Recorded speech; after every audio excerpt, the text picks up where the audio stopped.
Greetings and welcome to Retention Chronicles, the podcast with learnings from expert e-commerce brands and partners. I'm your host, Mariah Parsons. If you're here, you're either on a quest for e-commerce enlightenment or you accidentally clicked the wrong link. Either way, I am thrilled you stumbled into our corner of the internet, and I hope you'll stick around. We've got pearls of wisdom for everyone, whether you're running a multi-million-dollar business or simply just starting out on your entrepreneurial journey. Before we unleash the brilliance of today's guest, let's give a shout out to our podcast sponsor, Malomo.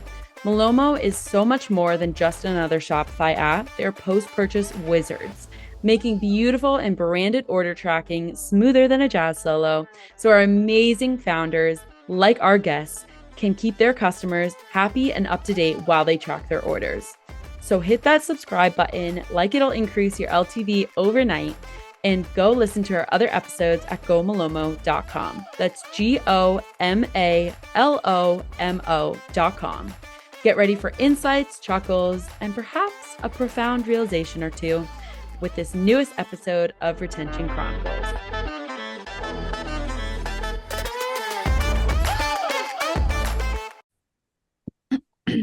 Hello, everyone, and welcome back to Retention Chronicles. I am so excited for this episode here today. Little bit of background. So we are joined by Kit, and we are friends just for like the past 2 months, but it feels like forever, right, Kit? It really does.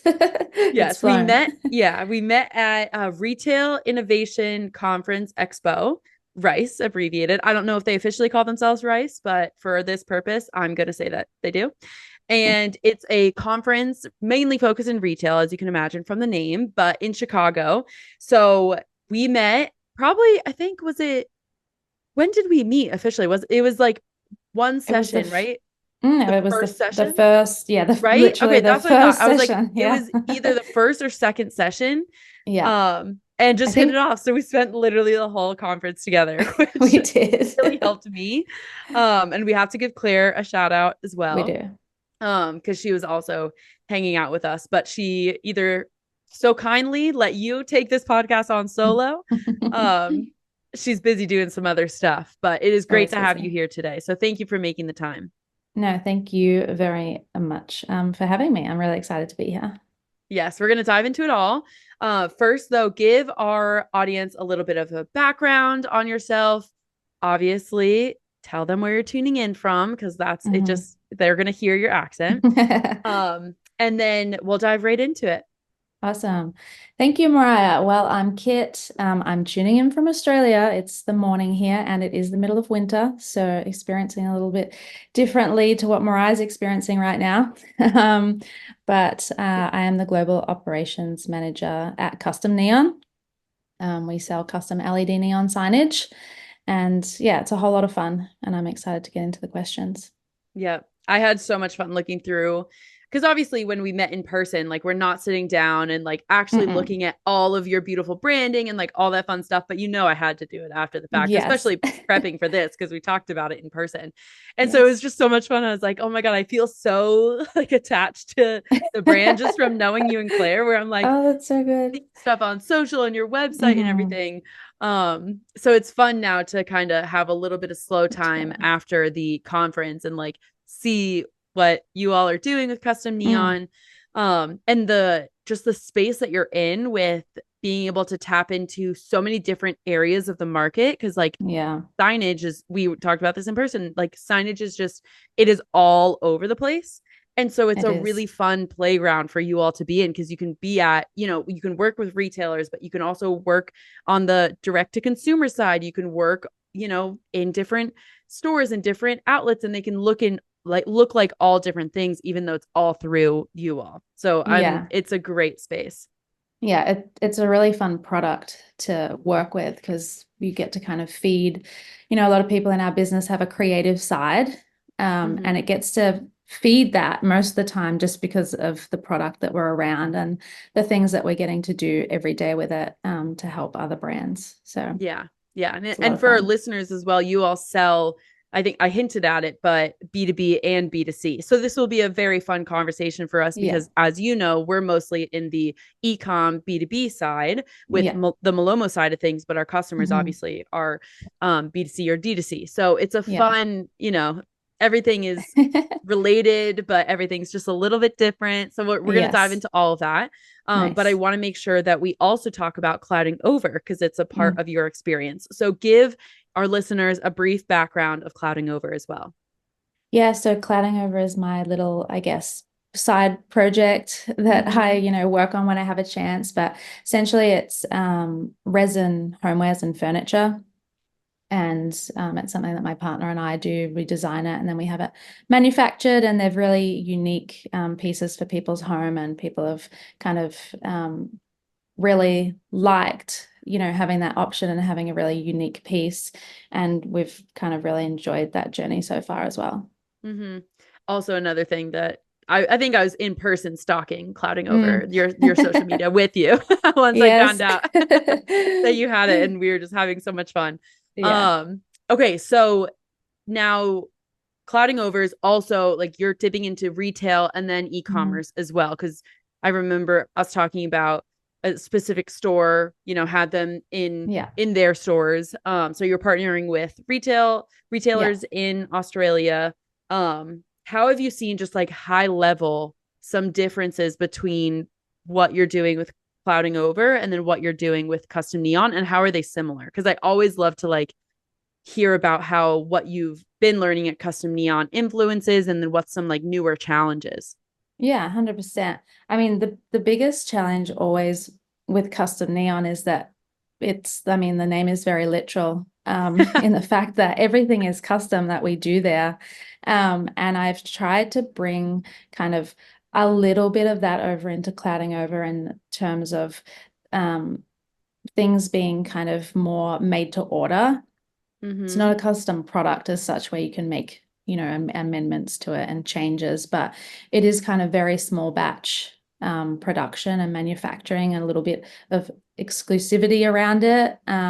But each of the products is still unique just because of the hand poured nature of Mm-hmm. resin. So you're still getting that unique piece, but I'm just not having the challenges of having to, tweak and offer, a Yeah. gazillion variations for something, which has Yes. always been a challenge at Custom Neon. Mm-hmm. Yeah. So real quick, when you're looking at, obviously you have, like you said, that handmade, like that one time piece or one what it's solo piece or a Yeah. standout alone Mm-hmm. piece that is hand poured, and that's where you're getting Mm. like different designs, and your Yeah. name for the brand comes from the inspiration of the sky and clouds, and Yes. you Yes. have like it weaved in to the art itself. With the exclusivity factor, are you Mm. tapping into like any um what would you call it, like not flash sale, like a drop, like a Like drop? drop. Yeah, Yeah. yeah, what is that called? What? Why am I blanking? A price drop? Yeah. No, item No. drops. No. There's a name for Um, it. Kit, help me. yeah, I It'll come to 100% us. know what you're talking about, but Yeah. yes, we haven't done it yet. Mm-hmm. We do hope to kind of do it in the future. I don't want the business to rely on that, Yeah. moving forward, because that's something that you've got to essentially keep up. Mm-hmm. I would do it for probably some colors, Yeah. in the future, but I don't want it to be so exclusive that people kind of struggle to be able to get one, because the purpose of me doing it is trying to offer something that's affordable Mm-hmm. but unique, which Yeah. is, hard to come by. Yeah. Yeah. And you're dipping into that like almost FOMO marketing as well, where it's like an Yeah. exclusive factor. This is a piece that you can like take pride in, that nobody else has that Yeah. specific piece. And it has a little bit of that price point that you're getting to the like art appreciators of the Yes. world, right? Like Mm-hmm. you're proud of what is in your home and the furniture that you have and like a story behind it. Yeah. So I think it's something that's really cool, and I'm very much enjoying just knowing you Thank and you. like seeing the social media. So I hope our listeners will go and follow you, obviously, both Thank you. with Custom Neon and with Clouding Over. Yes. So as we're talking about kind of the differences, and I love that you brought up like customization, because Mm.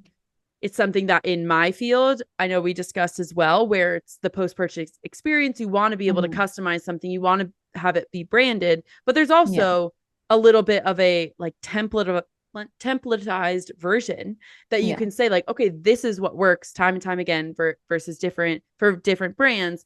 And so I would infer that for custom neon, because you have all of the different bells and whistles that someone could Mm. have on their sign and truly make it custom to like their font and colors or whatever they Yeah. wanted. Do you have any of that, like, I guess, best practices in the industry? Because like we have never had someone on this podcast who's in Mm. the signage space. So I think it would be Mm-hmm. really interesting for our listeners to know just like a bit more about like industry practices, I guess. Yeah. Are you meaning for post-purchase kind of Yeah, for after like the sale? whole Yeah. customer journey, and then we can go into post purchase. Yeah. Yeah. I mean, yeah, like I said, it's a challenge offering something kind of so custom because, again, no two products are ever the same, and we don't hold any stock on the shelf. We Mm-hmm. do have some pre-designed things on our website so that people, if they after something very kind of specific, they could just go there and get it. But it hasn't been pre-made. So there's still things that they can customize, like their coloring, their mounting option, etc. So we use a lot of different programs, and they're all kind of slightly adjusted to be used how we need to use them. Nothing's kind of like stock standard in this business. Yeah. We have to make kind of amendments to suit what we're doing and the volume that we're doing. Uh, the only really things that we can standardize are more of the post-purchase things where we're, sending them their tracking with their name, and we're kind of linking them to all the tutorials Mm-hmm. so that Yeah. they can They're educated. yeah, and so that they can look at them and look at the specific one that they've purchased for their sign. So we kind of stay pretty standardized kind of post-purchase. It's all the customization through the ordering that they don't even really understand or see. Right. They know what they've purchased, but on our end, they don't know, all the things that are going on to make sure that order arrives to them Mm-hmm. perfectly as expected. Yes, yeah. So I know that there's also a lot that falls under your responsibility as Mm. global ops manager. Um, and you've also been at Custom Neon for a while, and we were relating to that of just, throughout the years, you see how a company grows and how it Yeah. changes. Just anywhere from like internally personnel and different goals and like different metrics that you're hitting and performance and all that fun stuff. Yeah. So what has been, we kind of talked about like the differences between custom neon and clouding over. Mm. What has been, if you can recall, like one of the bigger challenges, we can talk about both or just focus on one, whatever comes to mind first. Yeah. What's been one of the bigger challenges that you've either faced or are still facing, and how have you solved it or are trying to solve it actively? Yeah. Yeah, I've been at Custom Neon for 5 years. I guess they're in their infancy stage then, because hadn't even been operating for a year. And Jess and Jake, who founded the company, had just started it out of their garage. It was one of those kind of like startup stories where they've purchased some signs for their wedding, and then Jess is on maternity leave. She's, then hiring them out, just from home as kind of like a little bit of a side gig. And then all of a sudden there's interest, and, it, evolved like that. Snowballs So into it. snowballs into a massive kind of a global company. So one of probably we've faced many challenges. That's also a startup story right there. Yeah, And as they have sometimes do snowball as well. yeah, most small businesses, but um, a lot of logistical things Mm-hmm. that we probably all didn't have a lot of experience with. How are we going to ship this to the customer? How are we going to make sure they arrive safely? Um, we've gone through a lot of, I guess, iterations of, how best we do that in the business. But probably the biggest challenge was going to a global scale, Mm-hmm. needing to hire teams remotely in America, the UK, and then, our external contractors, and managing that while, I guess, keeping what was really fundamentally important to us, which was a really strong culture at Custom Neon. And kind of keeping that and trying to transition that into different cultures that maybe aren't used to having, bosses in Australia, and kind of, the way we operate. So I think that was a big challenge, not just the, internal business side, but also the external. So customers in the USA, we're running ads and we're in it speaking with Australian accents, and that doesn't necessarily really resonate with, the US market. It's a little bit confusing. So then, we had to really start thinking about those finer details of, if we're going to grow in this market and grow to the size that we want to in this market, we're going to have to shift, a few things and make sure, I guess, we're being a little bit more relevant in these areas. Yeah. And from what you've told me, you all have been able to do that, where now majority of your audience is in the US, and hence why you were just in the US for the Chicago conference, but then also seeing, teams and had some other objectives that you were here overseas for. And I know that's another thing that we talked about, is just the difference between cultures. And obviously, like, I think a lot of people would understand, time zones. You just have to be very communicative if you're working asynchronously. What have been kind of like, has there been anything that has surprised you while you've been expanding globally beyond, like I guess the more expected things of like scaling issues and making sure that, anything from your logistics to warehouses to all of that, all of the like data and all of the operation side of things can be supported by the platforms that you're using. Has there been anything else that's been surprising? I guess customer expectations was something that kind of shocked us a little bit, moving into different markets, because Australia's essentially quite removed from the rest of the world, essentially, all down here operating, ourselves. So a speed of, a custom product was kind of an expectation that, we obviously do meet for our customer, but I think they're a little bit surprised when we say, this takes 3 to 4 weeks to be delivered. And I think they're a bit like, why shipping should only take, 24 hours, because you're used to, you're much bigger. So your Amazon markets, Prime. you're ruining us. Yeah. Used to a lot more, I guess, accessibility, things a lot faster, a lot more on kind of your time. But, we obviously have a schedule, we've got a production line, we've got customers globally all over the world, that we're, producing for and shipping out to.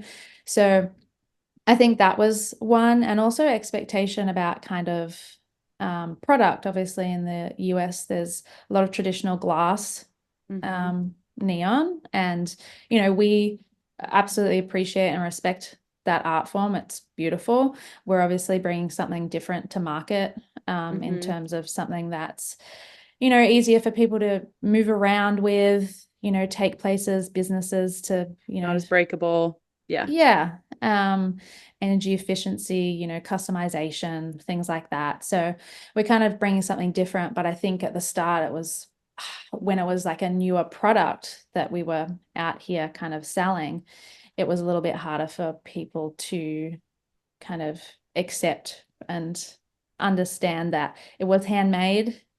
There might be very small differences between, the proof that you've seen and then the product that you get, because someone has literally handmade it. It's not machine made. Yeah, like that curve might be a little bit off.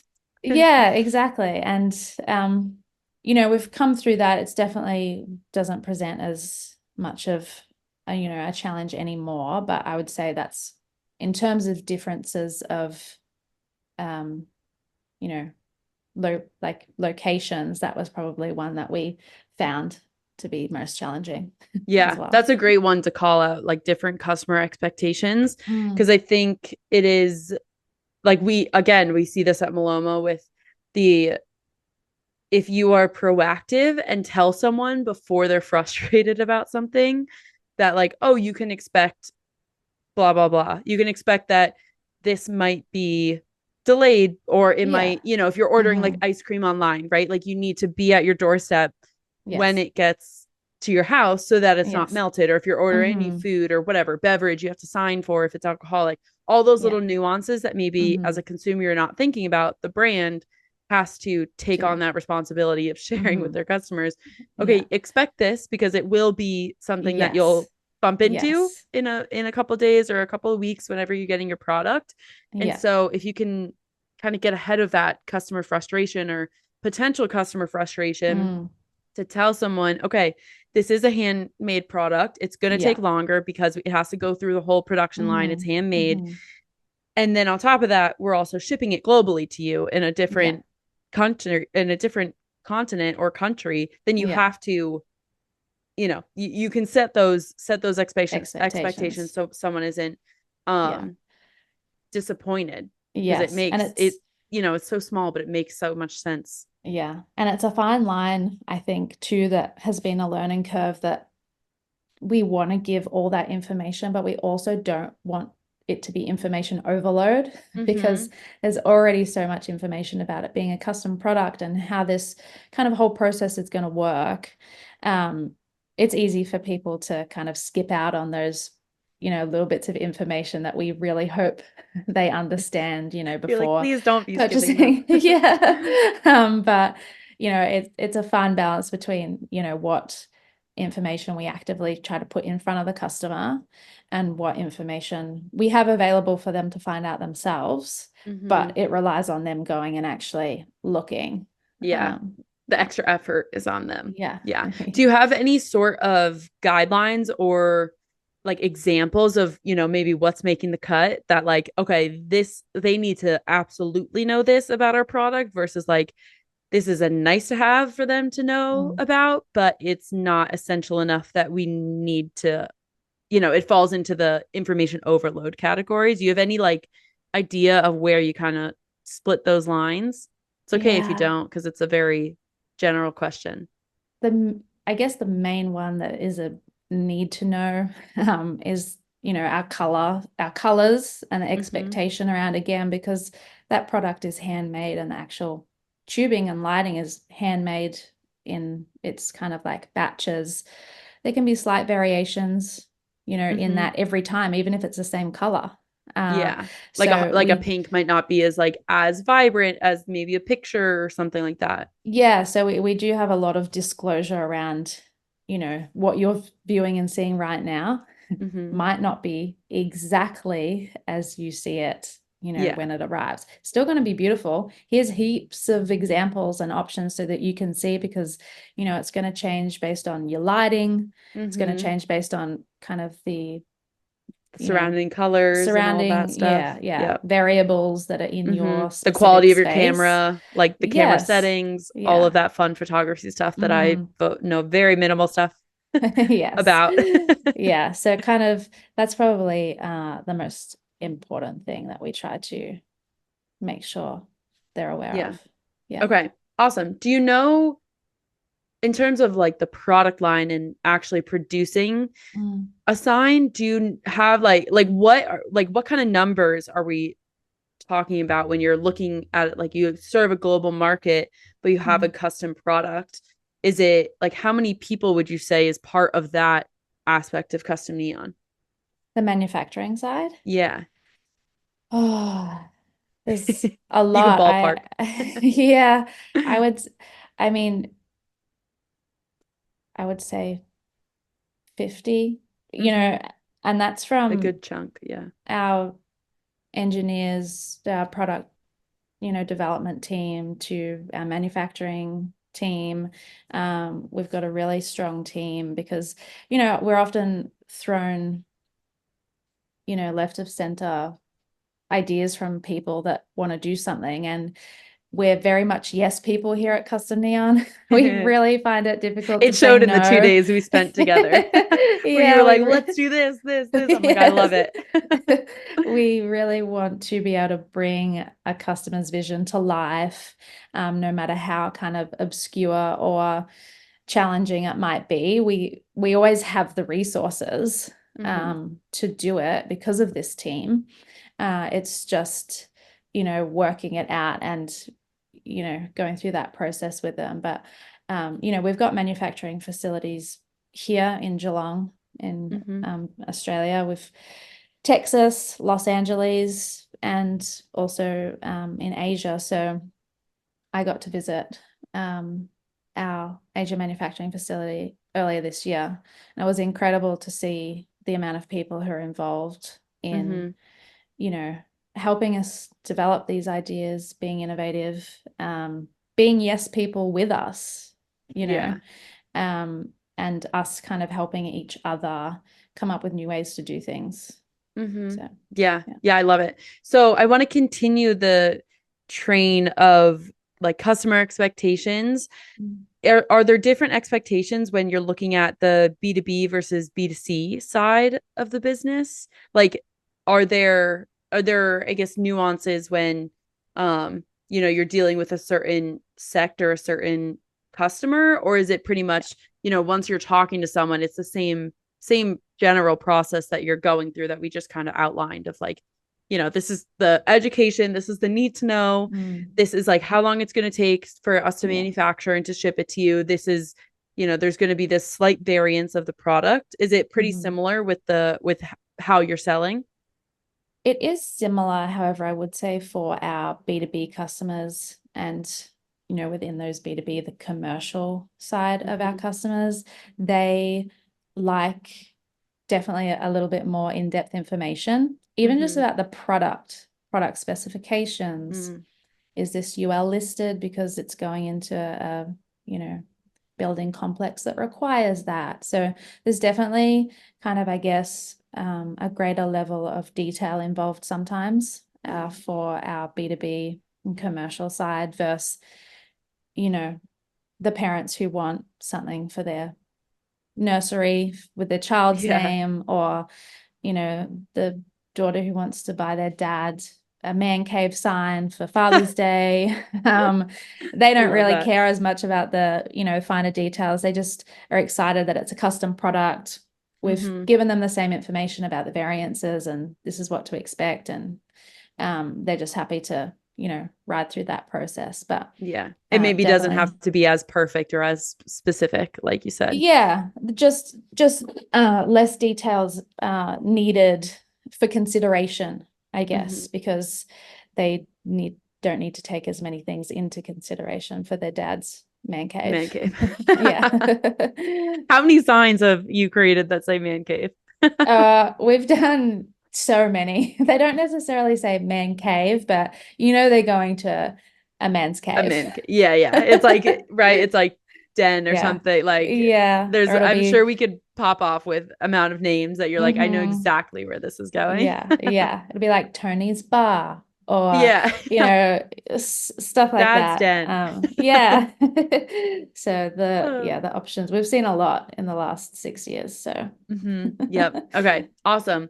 So another question for you. Can you, one of the best things that I was when we were talking that I remembered was just all the incredible opportunities that you all have had with really cool events, like really innovative kind of like campaigns or event marketing or initiatives, just because of the people that you're meeting or just because of the nature of your product, because it can be so adapted to what someone is, whatever campaign that they're working on. So can you tell us, some of the ones that you were telling me about? I think our audience would love to know, but just the campaigns that you all have been able to, kind of launch into and get custom neon signs at these great events, and really specifically in retail, like get your name out there.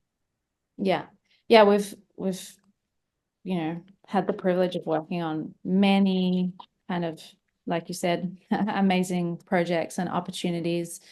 And I'm lucky that I've got to see them all come into fruition, being here for, such an extended period of time. But definitely some, my personal favorites that I've worked on personally have been a collaboration with Coach. They kind of came to, we were in discussions a couple of years ago after meeting actually at the Retail Innovation Conference in Chicago, which was amazing. And they were looking for a product that was more along the sustainable, what was Custom Neon doing in this sustainability space. And I kind of pitched a product idea that we hadn't really done yet, using our offcut scraps of neon rope, to upcycle them into, a multicolored, again, one of a kind sign for Coach. When I pitched that, I had no idea what they were doing on their end. No idea that it would actually land. Yeah, absolutely no idea. And then all of a sudden, they're interested. We're talking about this, and I find out that it's for a sub brand of Coach that they've created called Coachtopia, which is upcycling leather scraps from their, production into one of a kind, one-off, handbags. So cool. It was literally a match made in heaven with, the idea that I'd pitched versus, what they were trying to create. And since then, we've partnered on tens of Coachtopia signs, which have gone all over the world, which is incredible. I've been lucky enough to visit the one at the Grove in Los Angeles. Every time I'm out there visiting the team, I pop into the store to, take a little photo with it, because I'm so excited about it every time. Yeah. And, since then that relationship's turned into, even more collaboration. We recently assisted with a fit out in their Cat Street store in Japan. And it's incredible. It's very visually appealing in terms of it's got a lot of animation, a lot of things flashing and different things turning on at different times. It's just a really fun installation that I hope to go and see in real life one day. Yeah. Ooh, I'll have to look that one up. You said it was Cat Street? Cat Street, yeah. Okay, cool. And to give you credit, because I know you won't give it to yourself, you had done that of just going up to talk to their team at you said at the Retail Innovation Conference in Chicago, but like that does not take, we were both talking about, that takes effort to like just go up and introduce yourself to a stranger, and you're in operations, right? So you're not your quota or your KPI or whatever, you're not trying to pitch someone, you're just networking to go and meet people and make sure that 17-hour flight. Yes. 17-hour flight is worth it, right? Like, yes.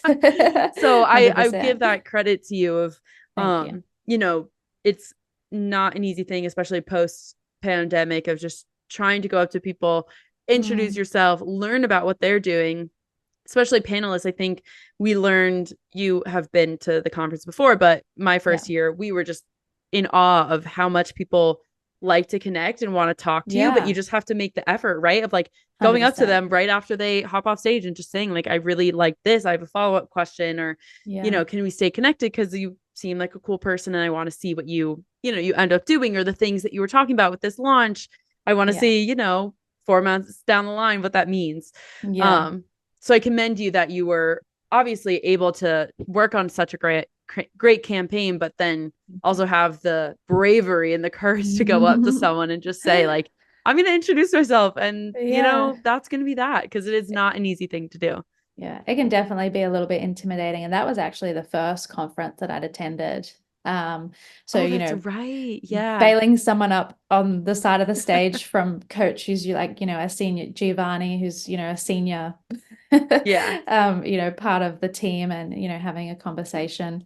And then actually, following it up, obviously very appreciative on his end of, actually putting me in touch and giving me a Custom Neon an opportunity to see if we could, assist their production in any way. And it turns out we could, but it was all from that one conversation. So a lot of integrity too, and goodwill on the other side of, saying I will, introduce you, and actually doing that so that you all could create absolutely a plethora of custom neon signs. Yes. Okay, so a little bit of a pivot more into customer experience side of things, because customer retention is it's in every facet of the business. whether you're looking at B2B, B2C, whether Yeah. you're looking at custom neon, clouding over, SaaS like Malomo, agency side, everything, right? Mhm. So, can you tell us a little bit more about how you all are thinking about customer retention, repeat orders when you have a custom product where maybe, you see someone of, let's say, a B2C side, Mhm. they're ordering the man cave Yeah. sign, but then you have the example of Coachtopia where, okay, we've now been able to work on other things, other initiatives that they're rolling out on the Mm. B2B side. So, Yeah. can you talk through, like, as a team internally, how are you trying to tackle customer retention when you have all these amazing facets of the business, but like Mm. you can't maybe make a blanket statement because some customers are more Yeah. likely to be repeat buyers just because of, their size of their business or what they're buying for in the first place? Yeah. I would actually say that has been a challenge as well. We've literally been so busy essentially from the get-go that that was something that we didn't focus on enough in the earlier years of the Mm-hmm. business, because I guess we didn't have to. We Right. didn't, Mm-hmm. at that time we were just like A next, lot of people next, don't. next, It's just, next, yeah, you're next. sprinting in a hamster wheel. Yeah, yeah. But now that we are where we are and we've got kind of the customer base that we do under our belt, we are turning to understand the importance. Mm-hmm. Most of the time, most people who hit our website, they're hitting it for the first time. They're kind of Right. like um one time kind of going there. But obviously the people that we're working with, because it's such an personalized, individualized service that we're providing, we're working so closely and one-on-one with these people through the whole kind of process. Our sales and design team, we obviously have a huge opportunity to keep re-engaging with those customers. So just recently we have kind of implemented a few things internally to be helping our team know the kind of customers that we need to, go back to, get in front of, check in on, have they opened a new restaurant, in the last 3 months since we sold the last sign to them? Do they have anything coming up? Have they won an award that we can, congratulate them on? I guess it's keeping that really personalized service and being very prompt and helpful. Again, we're very much yes people. So Mm-hmm. we really try to make, everything come to life for them. But I think it's about really honing in on that re-engagement for those particular kinds of customers that we know have the potential to repeat purchase from us. Right. And is that mostly like looking at data and like customer behavior that you're kind of, saying like, okay, someone in this industry likely with us has, this, let's say Yeah. 3 months, like you said, like this buying cadence of, opening a new restaurant and then maybe would need a new sign, or you diving deep into, like sales notes, like any of that kind of, um, more, I guess, like less numbers, but more quantitative Mm. data. It's probably more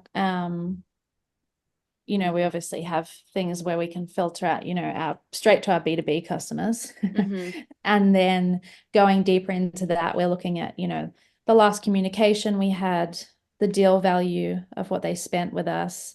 But everybody's doing this more on an individual level because it's essentially kind of their customer. So our sales and design team need to Right. be very aware, because I'm not looking at it and, sending stuff out to anybody there. I mean, I am looking at it Yeah. and advising, like, we should maybe reach out, re-engage with this person, re-engage with this person.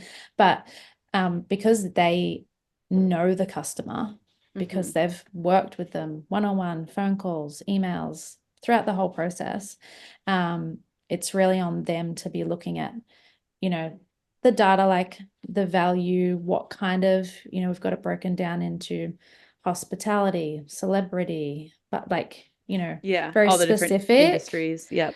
Yeah. So that they can, go back to them, look at, when was the last communication with this customer? it's time to re-engage and see if we can assist them any further. Okay. Yeah, that makes sense. It's always so fascinating to hear how people are working through customer retention, and there's the beauty of customer retention and the difficulty of customer retention is Yes. different for Yeah. everyone. Because So it's like there's no way around it, right? Like there's a lot of things that you can do so that you can improve customer retention, but to like get to the point where okay, now is where we need to focus on it. Yeah. It's a little bit of a struggle, and we see time and time again of just I think when you're building a brand, it's really, really essential that you are getting things right.